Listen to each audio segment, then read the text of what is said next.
கோயில் சில எழுது அசஞ்சி வரும்போது உள் மனசு தத்தடிக்கும் உறக்கம் என்பது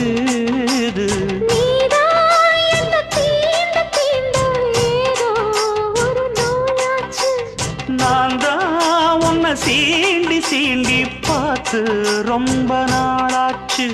கொஞ்சம் இடம் கொடுத்த பச்சை கொடி பிடிச்சா எத்தனையோ வித்தைகளை இப்பவே நீ காட்டிடுவே.